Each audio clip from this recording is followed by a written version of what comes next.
In celebration of summer, we are featuring the top 10 episodes of 40 Thrive ever. Next up, you picked it, the number one most popular 40 Thrive episode.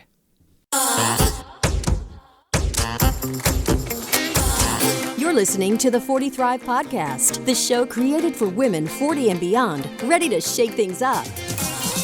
And now, your host, Jackie McDougall. Welcome to another episode of the 40 Thrive podcast. If you're new to this show, what's up, newbie? Welcome. I'm psyched you're here. So who is the 40 Thrive podcast for? If you're a woman in your 40s, 50s, 60s, and beyond who is not ready to let life pass you by, you're in the right place. If you're ready to shake things up and start living more of the life you really want, but maybe you need a little support, we've got you. Or maybe you're thinking, I want more, but I have no idea more of what? Yep, this show was created especially for you. Thank you so much for being here. In today's episode, I'm talking with the one and only Stacy Kaiser. Stacy is a licensed psychotherapist, relationship expert, and author of How to Be a Grown-Up, the 10 Secret Skills Everyone Needs to Know. Stacy's a media personality you may have seen on VH1's Celebrity Fit Club or Lifetime's Diet Tribe, or maybe even Investigation Discovery's Fatal Vows. She's the parenting expert on the Today Show and Good Morning America, and a regular guest expert on Steve Harvey and the Doctors. You've probably seen her on one of these cajillion places that she's been over the past several years. Stacy's also worked with the FBI, LA Fire Department, and the LA Unified School District, but her most coveted role is as my guest on today's 40 Thrive podcast. Take a listen.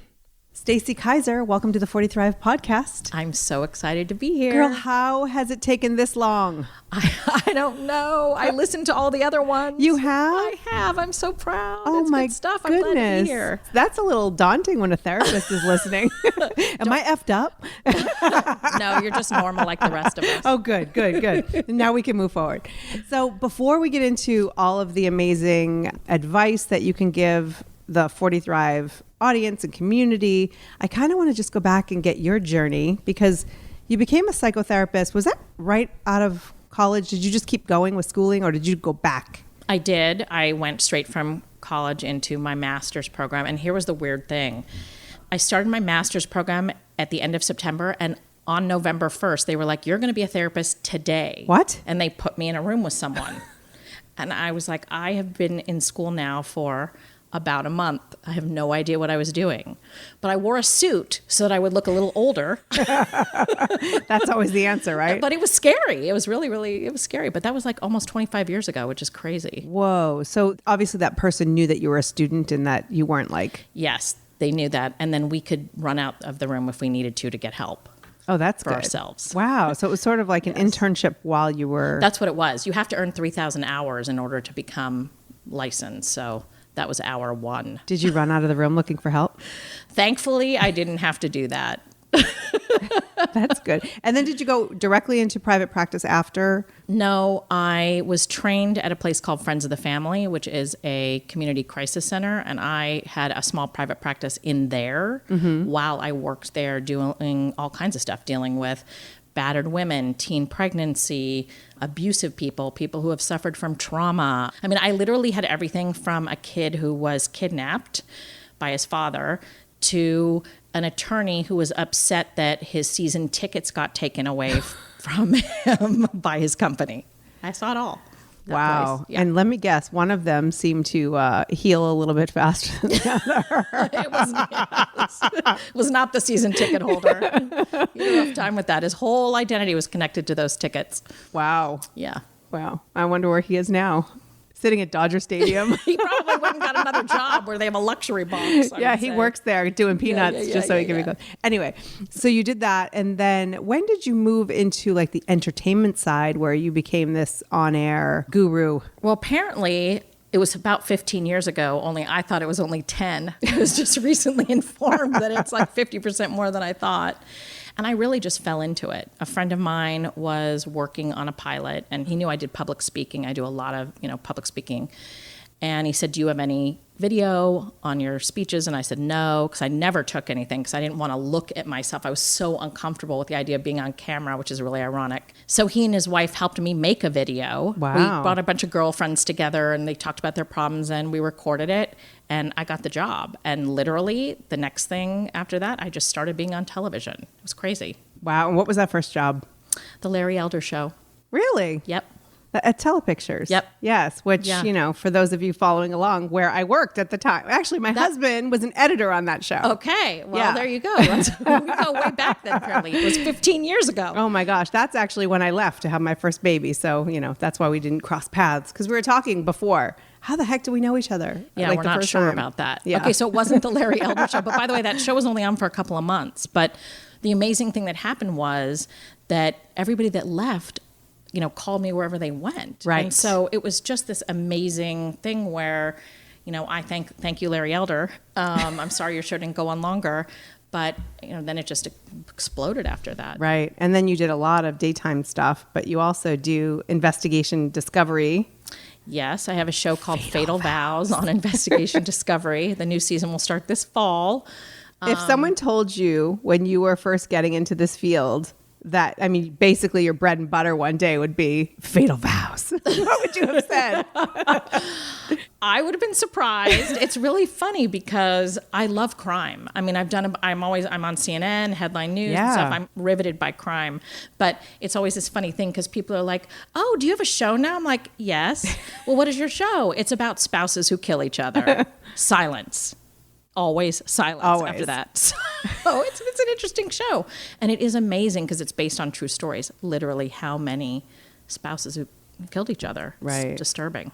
But I think what's really interesting as far as, people might think like a TV therapist that it's not real but I think that you actually bring a sense of responsibility to a lot of programming that might otherwise go off the rails. Well, thank you. I always try and think about the people that are watching because to me, although they're, following this riveting story of somebody who ended up killing someone else, there's red flags that all of us miss along the way. There's relationship issues that we all tackle. And most of us, thankfully, don't end up either killing someone or being killed. But I don't know. I feel a sense of responsibility to teach people how to do their relationships better. Okay. I was going to, and we are going to talk about some of the common issues of women over 40 and how we can help. But let's stop for a second because there are a lot of women out there who are dating after divorce, who maybe haven't gotten into a relationship and maybe they're online dating, or what are some of those red flags? Well, that's a good question. And by the way, I was divorced or am divorced. And so I did do the dating after divorce thing. And the red flags are typically things where something inside of you says, this just doesn't seem right. So I'll give you an example. A friend of mine was dating somebody and she was never allowed to go to his house. Now, that's a little strange, isn't it? A little bit. Well, it turns out it's because there was someone else living there. He was married. And to me, it was a red flag the whole way, but she just kept sort of taking, his stories about why, like, my house is a mess, I'm embarrassed, and she accepted that. So it's big things like that. And then it's also little red flags just about people who are inconsiderate. So someone just told me a story about how they ended up staying the night at the person's house. So that one wasn't married, which is good. And yay! And she had to leave at 5 a.m. and it was dark. And she had to walk to her car, it's in LA, and sometimes you have to park far away. And he just didn't even get out of bed to make sure she would be safe. And she kept saying as she was walking out the door, well, do you want me to at least call you when I get to my car so you know I'm safe? And he was like, yeah, you can call me if you want. And to me, he's not worried about her safety. Right. And so it's things like that. Yeah. And so he might not be necessarily a psychopath. He's just an a-hole. Yeah, pretty much. Totally. I always say the first guy is a sociopath, maybe. Yes, but the second one, you're supposed to be on your best behavior at the beginning, right? And so if you're screwing up in the first few months, like what's going to happen in a year or 3 years or 5 years? Totally. You're in trouble. And what about the guy who is married? So I recently talked to somebody who I'm helping create a podcast, and she was completely blindsided. I can't reveal the whole story right now, but she was completely blindsided by this double life thing. She was married to this guy. So are there tells I bet you if you asked her if in hindsight there was anything that seemed She weird, still says no. there must be something. Like if I would nitpick with her, because sometimes it's just simply that they don't turn their phone face up or they never leave it. They, it's always with them. Red flag could be someone who they literally take the phone to the bathroom at 3:00 in the morning. Right. Which a few women I've had that happen say to me, I didn't realize that was a red flag. I'm like, okay. I thought he was watching porn. That's basically what it is. It's like, okay, we have a night. Okay, I'm kidding, honey. I wasn't talking about you. So it's things related to the phone. It's unexplained absences where you don't know where the person is. Oftentimes, though, when a situation does happen where a person really doesn't know, it's because the person is, has a lot of business trips. And one of the red flags I see with business trips is people who are not willing to say what hotel they're staying at. Because they forget to tell you, or that they don't check in late at night. They say goodnight to you at 4:00 p.m. And then the evening, whatever, they're doing whatever they're doing. Right. That's interesting. The whole world of dating over 40, 50, 60, it's definitely not for the weak. That's for sure. No, but you know what? I think if you've tried and you're married and it isn't working and you can't be happy and fulfilled, and especially if you have children and now you're role modeling a bad relationship and misery and arguing, then I think the alternative of having to date is way better. Yeah. Because at least you have a second chance to upgrade. Right. And hopefully, I notice with any mistakes I make in life, obviously not in relationships, I've been married a long time, but it takes less time for me to get up back on my feet after the mistake. So like say when you're dating and you meet somebody and they're just so wrong for you, maybe it'll take less time for you to see it and make the cut them out, Yes. as you go. I like to think we get wiser with our age, or with at least age and time. At least recover from heartbreak maybe a little bit faster, or be able to bounce back because you know that there's a light at the end of the tunnel. Yeah, for sure. And also, I think as you get to be over 40, the hope is that you have other, things that give you a life. Right. That you have friendships or a job or activities that you enjoy. And if you don't, you need to make that stuff happen. Yes. Yeah. Now, let's make them happen now. Yes. Okay, so let's talk about that. So you, not only are you on Fatal Vows, I have to say it like that, Fatal Vows, you also have groups and private clients and still do your traditional therapy. Yes. Do you see common challenges among your clients who are women over 40? I think one of the biggest challenges that I see nowadays is people who feel like in some ways they've lost themselves.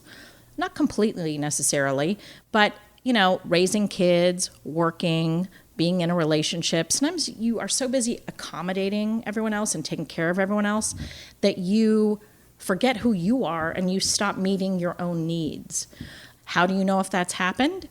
Maybe just listening to me, you're thinking like, this is me. I don't even meet my own needs anymore. But it's when you start to realize that you're not even doing things that you enjoy, and the things that you used to enjoy, you're not enjoying as much. I have one woman who she loves to cook, and all of a sudden she stopped cooking. And she said, I just don't feel happy. And when you don't feel happy, you don't want to do anything that you would normally do. So I do think that that's one of the biggest issues. And part of what ends up happening to those women is if you do have children and they go off to, their lives, to college, to a job, to get married, you're left thinking like, what do I do? Right. And so I always tell women that at this point, you need to make sure that you do have some activities that are really about you. And it doesn't have to mean that you do like a week-long trip with your friends, though that would be nice. But how about one night? Or how about everyone goes to go get a massage together, or a wine night, or having some favorite TV show that you watch that like for me, it's Bravo. Anything, I'm not even promoting Bravo, but literally it's my like dirty little secret. I watch all the shows. Do you watch it with friends or by yourself or with your boyfriend? I mean, thankfully my boyfriend likes Bravo too. Good. But before that, it was my private little, like, this is what I watch, and I totally enjoyed it. And hopefully that station will continue on, because I know I'm not the only one who's like that. But the bottom line is it's to find something that you like. Right. And that gives you joy. So cooking was her passion and she just wasn't feeling it. Like, what kind of advice did you give her? Well, the first thing I did is I said to her, it's really sad that the thing you love doing the most, you stop doing. So let's start looking at why you're depleted.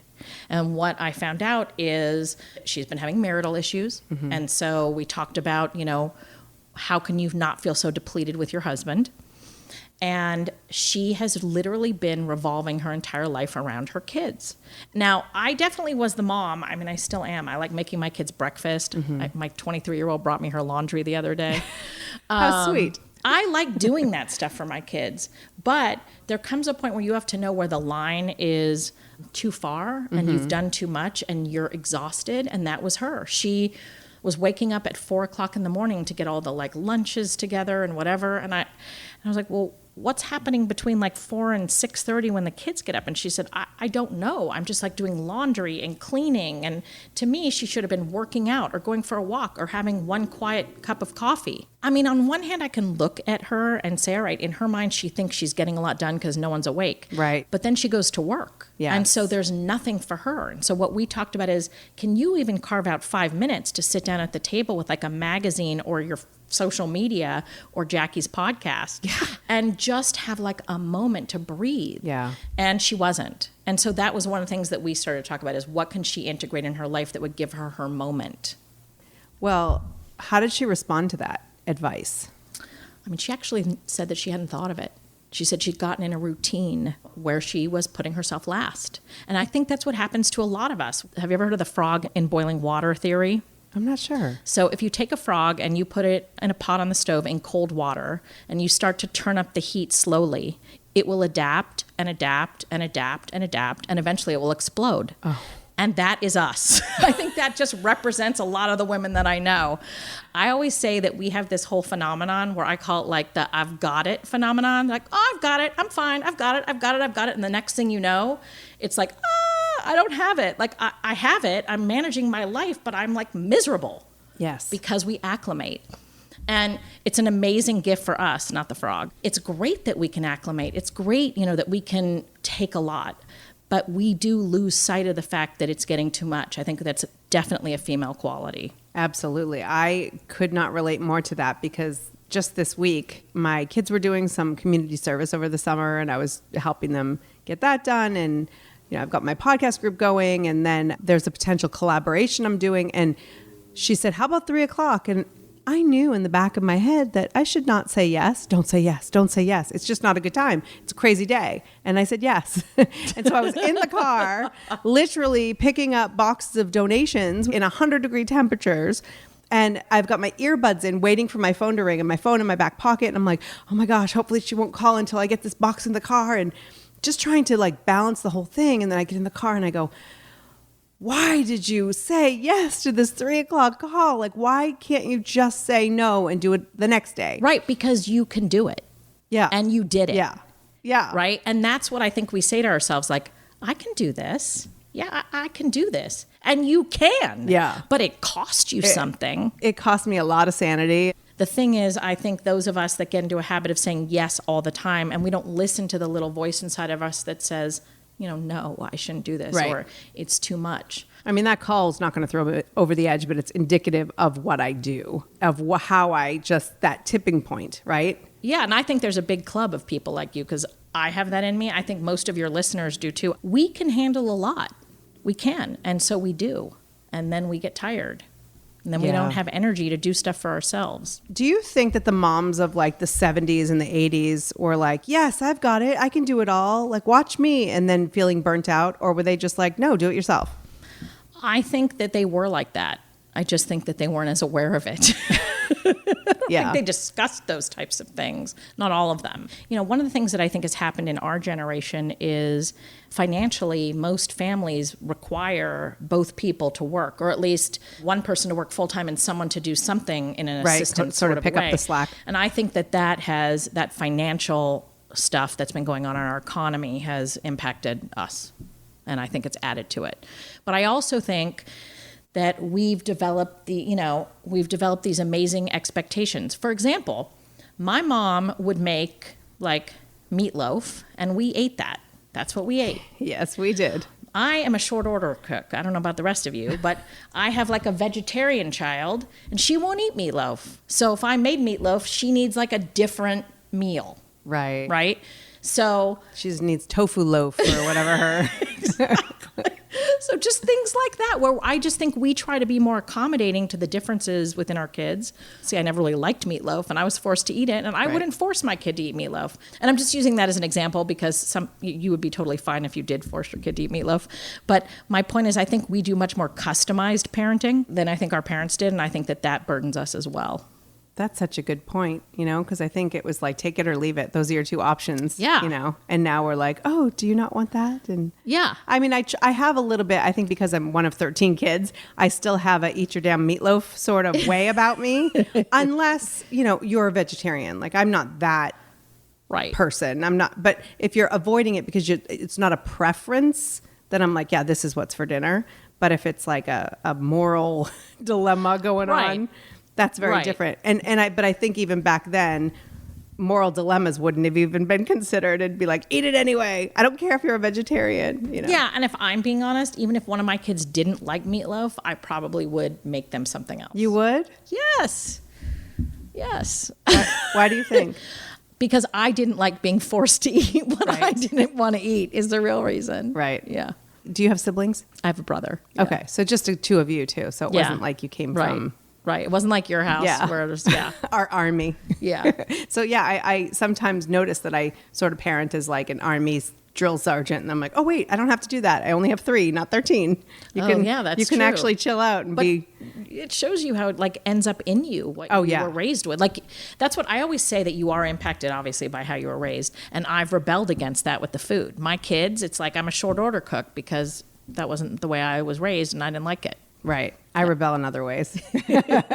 So let's go back to some of the ways that we're not taking care of ourselves. So this isn't just, it's funny. Somebody had said to me the other day, like, oh, I would listen to your show, but I don't have kids. And I said, 40 Thrive is not about parenting. So we just happen to be talking about moms, but moms are not the only ones in their 40s, 50s, and 60s who are struggling. No. And when I brought up the financial thing, it's with or without children. Mm-hmm. A lot of women I know work now. And when I was growing up, they did not. Right. Some did, but not the same quantity of people. And so I do think the work-life balance applies to everyone. You don't have to have kids. And if you aren't working and I still think that we have a hard time balancing it. And I think part of it is because we are, look, I think there's still some challenges for us women, but we kind of can do whatever we want now. And that is amazing. And I think that has opened us up, but I think it also makes us take on too much. And I think that we've been socialized not to feel like it's okay to say no. And we've been socialized, whether we're a parent or not, to worry about other people's feelings. Mm-hmm. And so we say yes, yes, yes, yes, yes. I have a friend who works full time and does not have kids. And she works like a dog because she doesn't want to say no.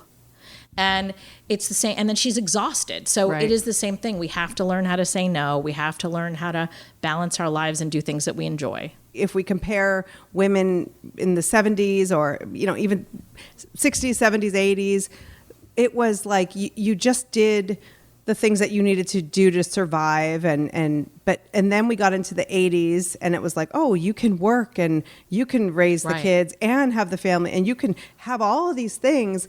And then nobody told us that we didn't have to. They just told us we could. Don't you remember that Angelique commercial? Yes. You can bring home the bacon fried up in a pan and never, ever, ever forget you're a woman or something. Yeah, or never let him forget he's a man. That was so sexist. I only seem to remember the bring home the bacon fried up in a pan thing. Yes. Exactly. Yes. It was like you can do all of these things now. And so now I think we need to learn that there are limits. And I think the next generation is doing a better job of that. But yeah, I think that we overdo things because we know we're capable. And just because you're capable doesn't mean you should say yes. Exactly. And that's exactly it, because we were told you can do it all, you can have it all, you can, go, go, go, go, go. And so we're like, oh, okay. And we don't know that we can, maybe the pendulum needs to swing a little bit into the middle. And just because we can doesn't mean, like you said, that we should or that we have to. So I want to, all of your patients obviously aren't over 40. And so one of the things that fascinates me is millennials, right? I have a lot of millennial clients. They get a bad rap, first of all. But one of the things that I've discovered, so I was working at a job, 5 years ago, and there was an editor and she worked Monday, Tuesday, Thursday, Friday. And she was probably in her early 30s and I said, oh, what do you do on Wednesdays? She's like, oh, I don't work on Wednesdays. And I said, oh, do you have kids? No. And I said, well, oh, okay. I didn't. You're like, what? I'm like, what do you do on I'm not Wednesdays? sure. Yeah, what? She Now I'm like- relaxes. Well, she actually said, I feel burnt out at the end of the week if I work 5 days in a row. So I choose to work the 4 days. It works better for my life. And I'm like, who are you? What is this sorcery? Yeah. Like at first I was like, how dare you? And then I'm like, how brilliant. Mm-hmm. Why is it that we can't take this time for ourselves until we're like being admitted for exhaustion or because we have kids? Like you don't need that excuse. She just was like, these 4 days work for my life. And I feel like millennials actually know something we don't. I remember when I first started working in TV in 95, and I used to like sort of my bragging point was, oh, if you ask me to jump, I don't say how high, I'm already jumping. Right. And it was like, I remember clocking literally like 118 hours one week because of like overlapping shifts and different jobs. I literally would do 3 different roles at the same company and get 3 different pay rates. And I mean, it was crazy. And so I was all about that. And they're just like, seems like a lot of work. I'm not going to do that. And so is it entitlement or do they have the secret? Well, some of them are entitled for sure. Some of them tell me that they want to leave before their boss goes, which is just if the boss lets you go, that's fine. Yeah. But you can't just walk out the door and have the boss be like, hello, where did you go? Right. And some of them think that they can, or they don't understand why they have to be there before the boss arrives, or why they have to go get the boss lunch. I literally had a millennial say to me not that long ago, do you know that I had to go out and get my boss lunch? And they asked me to stop by at Trader Joe's to get them like some cold immunity vitamin thing. Now, it's probably not like under the HR policy that you do a Trader Joe's run for your boss, but right. He or she was clearly not feeling well. It was like a remedy. Right. So you don't want to stop and do that. And so to me, that's the entitled millennial attitude. But what I do think is right, and a lot of them are the way that you're describing, is they seem to have a better understanding about like limits and boundaries and work-life balance. And I think that that's something that, we're still working on. We could benefit from that. Yeah. I remember interviewing, people who would fall under the millennial category and being asked one of the first questions, like, well, what are the hours? And in my head, in television, I'm like, they're all the hours. I mean, whatever the hours are that you need to work. Right. And they literally are like, want to punch in and punch out, like, and slide down a dinosaur like Fred Flintstone, like they want to know what the hours are and what their life is going to look like. Right. And it's fascinating. Right. So what can we learn from millennials? What can we Gen Xers and beyond? I think we can learn that we need to really pay attention to ourselves. We are raised to be so other focused, so outwardly focused. And so, you and I were just talking about red flags with dating. Yes. and working too much, or not having time for yourself, or even giving too much to a friend or a partner or a kid. And it's because we've stopped listening to ourselves. We don't take the time to stop and tune in and say, like, how am I feeling and how am I doing? Mm-hmm. And that's one of the things that I recommend people do at least twice a day, morning and night, before you get out of bed. And when you get into bed, it's like, how am I? And I'm not going to lie, occasionally you might cry or get angry because you're going to get in touch with how you are. And right. You might be sad or mad or scared or whatever. And you might be happy. But if you find that something's not right, if there's some voice in you that's saying, you know what, I'm not happy, or this isn't right, or my friend is taking advantage of me, then it's your job to do something about it, because the only person that has your back 24 hours a day, 7 days a week is you. Right. But I feel like we spend a lot of time pushing things down because we think we're supposed to just be okay with all of it. Like, I've talked to plenty of women. I always say, like, why do you wear struggle as such a badge of honor? You know, you walk into a party and you say, oh, how are you? Oh, busy day. I did this. Well, I did this, and lifted a car on my back. Like, I mean, it's like a contest of who has why it. don't they have a badge? I want one. I want a badge that says, like, I struggled and I'm doing really well. Like, then at least it'll be worth it. It's the new 40 Thrive badge. I'm on it. Please. But when did we decide that, like, the struggle and the suffering was actually sort of contributed to our value? That's a really well said question. I think that you're right, that we feel valuable and important and satisfied and tired and depleted all in one. And I think that it is associated with value. And it's not just our own internal value, but you know, you were describing it, that you had a job and you were like, I got it. You know, you say jump and I am already jumping, like that whole thing. And to me, we get rewards from other people saying, like, you do a lot, you're amazing. And it feels great to do a lot and be amazing as long as you are happy while you're doing all of that. And one of the things I think we all have to know is, what is your capacity? Like, I know I have a huge capacity to do a lot. I do TV, I have a private practice, I teach, I do corporate consulting. I mean, you make many meals. Yes, but my kids are now out. They're basically out. One of them's on her own and the other one is in college. So I'm kind of an empty nester.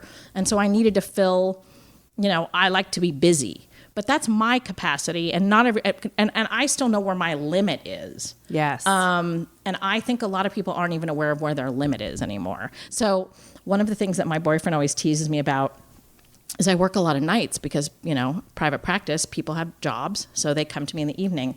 And then I'll have morning clients. So at some time between about 4 and 6, I get in my pajamas and I'm like watching Bravo or Netflix or like something. And he's like, what are you doing? Aren't you working later? I go, yes, I'm resting now, just like everyone else would be doing at 7 or 8 or 9. Oh. And so I've literally built it in. And then, little does everyone know, I'm revealing my secret. Right after I've watched my TV and have my little 2-hour midday break, I get dressed again, brush my hair. You know, it's like pajamas twice a day. Oh, that's so cool. It's how I wind down. I can't wind down if I'm in my work clothes. So I figured that out about myself. That's brilliant. So we just have to find our little tricks and tips that work for us. Yeah. You know, but I think you're absolutely right in that there's so much power in knowing what your limits are, because one woman's limit may be like, she's got to work 6 hours a day and, you know, and not work Wednesdays. And that millennial that you talked about, her limit was, I need a midday day off. Yeah. Midweek. Right. Yeah. And so midweek. Yeah. So, I think that knowing our limits and respecting our limits. And making everyone else do it too. Yes. That's the $1 million challenge right there. Making other people do it. And I don't think it's not as hard for other people as we like to believe. We like to believe that if we set boundaries and people have to do things for themselves, that the whole world will crumble. Correct. And I think some of it is because we're not practiced at saying no. We're not always nice about it. So you can very sweetly say, like, I'm really sorry. I'm so busy. I would if I could, but I can't. Or I'm really tired right now. I'm so sorry, but you're amazing anyway. Yeah. Or I don't want to. Because we always try to soften it and make it like, I'm sorry. And, you know, and not just say, no, that doesn't work for me. No, that's totally true. And it doesn't work for me is another great one. Yeah. Yeah. No, thank you. Yeah. I used to quote Phoebe from Friends, and she'd say, oh, I would, but I don't want to. But you said that with a smile. You could use a smile, but you could let them know. So, all right, before we go, you know, I ask all my guests, because you've heard it before, what does it mean to you to 40 Thrive? You know, I told myself I was going to prepare for this question. I love it when people don't. But I decided not to. Go with the gut. To me, what it means is to sort of embrace this chapter of my life, that I'm not 20 anymore. And so I have some wrinkles in my forehead and I have to get my hair colored every 6 to 8 weeks. But to love and like myself anyway, and to be happy that I am, you know, the age I am, in the place that I am, and areas I'm not happy in, to that I still have enough energy to, you know, figure them out. Yeah. That's great, because I think,